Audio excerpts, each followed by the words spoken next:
What's up, y'all? So Houston Texans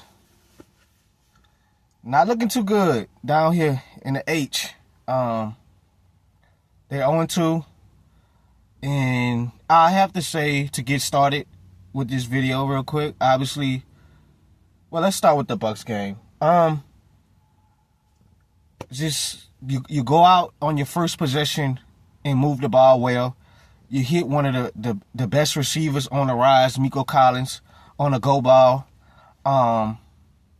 Beat that corner McCullum. CJ hit him right on the numbers to get his feet in bounds. And it's like after the first possession of the game, it's just the offense looks sluggish again. They can't. I feel like Nick Chubb is still one of a good running back, but you could tell they're missing Joe Mixon. I think all of them injuries kind of have caught up to Chubb. He still runs forward. He still runs hard, but obviously he's not the running back he was years ago in Cleveland when he was one of the best running backs in the game. But he's still solid. But, you know, with Joe Mixon, he's so dynamic with just being able to do everything, whether it's catching the ball, blocking, being a good pass protector in the backfield, and running the ball well. And I think, you know, the game plan they had, it's the easiest to go down and get a touchdown is always your first drive, because that's your scripted. Everything after that, you're kind of just going on a whim on how the game goes about. So, you know, obviously they went to go score the first touchdown, guys, and the Bucs came back. Then they took the lead, and they kind of controlled the game a little bit for the most of the game. And I think what happened when in the fourth quarter, when they got to the goal line, the Texans, that is, they got to the goal line, ran it up the middle. Vita Vea and the rest of the defense, they stuffed them a few times. Then on a fourth down play, y'all call a rollout, a sprint left to get Nico Collins on a speed out. And it's like, why are we running a sprint left rollout to throw it with a right-handed quarterback? Hey, you know what I'm saying? It's like the Bucs was all on that. I'd rather y'all get a pick route or do something. Maybe you get a back shoulder fade to Miko, or you go high fade. I just feel like you don't give yourself enough space to run that. You know what I'm saying, guys? In the end zone. And they needed that touchdown and they didn't get it. And it's like, to be honest, man, I'd rather you just try it again and run the ball again. But I mean, they got stuffed a few times, so I understand the coordinator, like, the hell with the running this up the middle, it's not working. So and as for the defense side of the ball, they play well. Obviously, we know that the Texans have more potential to play better than what they did because they got ran all night. It wasn't pretty, guys, in the running game for the run defense for the Texans.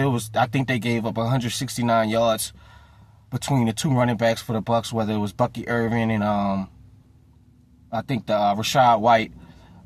Baker Mayfield scrambled for like 30 yards, and they play physical football on the Bucs end, and that's what the Bucs want to do. They want to keep a balanced game with running and passing. And, you know, Derek Stingley he's probably a top 3 corner. Probably 2. I got him, Gonzalez, and Pat Surtain.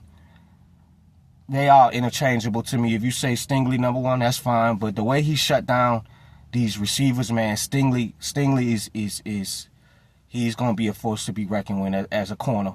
It didn't come easy for Mike Evans last night. So we know that this defense is elite. Obviously, you're going to give up some yards against one of the better offenses in the league. And it's this dynamic duo of Will Anderson and Danielle Hunter. They had 3 sacks on a good offensive line. Obviously, Tristan Wirfs was out. But, you know, the defense just couldn't dig deep on that last possession because they're tired, guys. The whole game, the Texans are going damn near 4-out. Not really moving the ball after the first possession.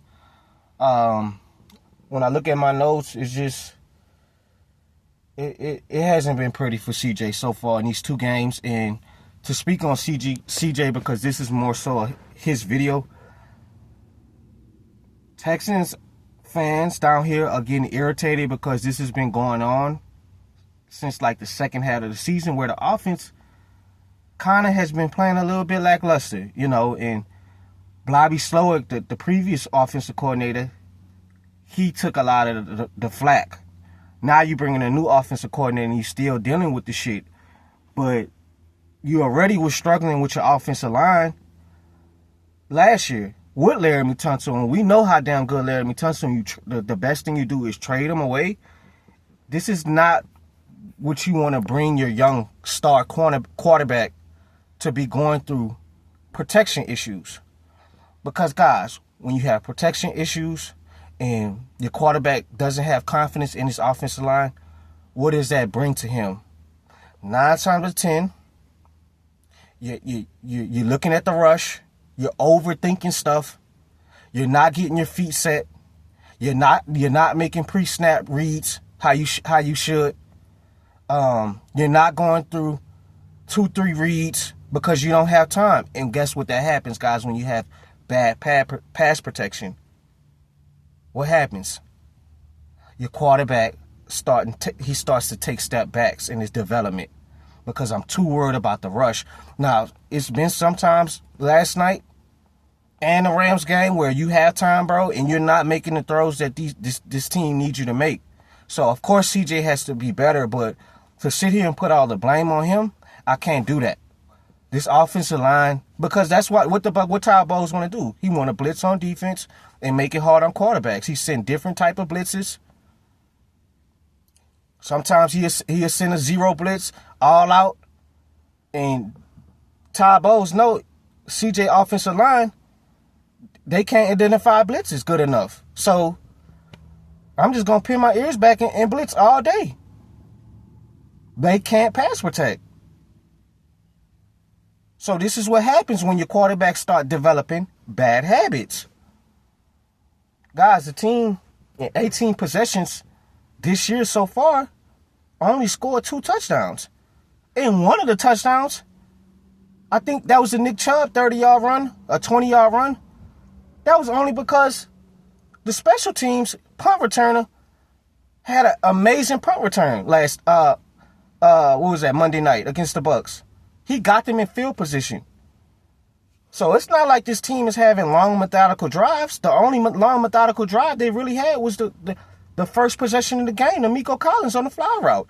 So they got the Jaguars coming up. We're going to see what they're going to do, but the offense got to be better. Obviously, I know that, outside of Miko, they don't really have nobody else, really. There's a lot of young guys. Tank Dell's out. Dalton Schultz is decent, but they just got to, and that's what happens when you bring in a new coordinator. They're trying to get the rhythm going, but you got to protect your quarterback so he could get out of these bad habits, because he's missing on throws that he usually makes. So, but to say CJ was always overrated, I don't do that, guys. That's cap. Stop. He's a good quarterback. He just got to get his confidence back with this offensive line and start gelling with this coordinator, and I think they'll figure it out. But they got to get Miko Collins more involved in the game, not just the first possession of the game and not certain spots. You need to feed him. I'm out.